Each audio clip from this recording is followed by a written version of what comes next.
Remember, all of these forecasts come off econometric models which didn't catch the 2008 crisis.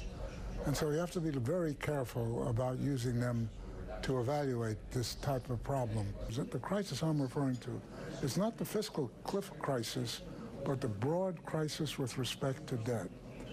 We have had an inexorable rise in the rate of spending on so-called social benefits. And as I mentioned before, this is both Republican and Democrat, and neither one of them can get a hold on this.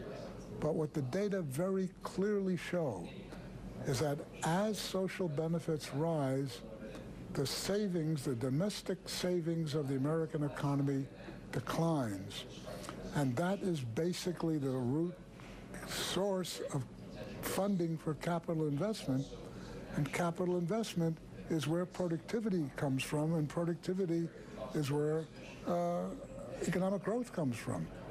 So unless and until we recognize that we've got to slow the pace and in fact reduce the level of benefits to allow savings to come through, and that will create the type of economic growth which will enable us to fund these social benefits.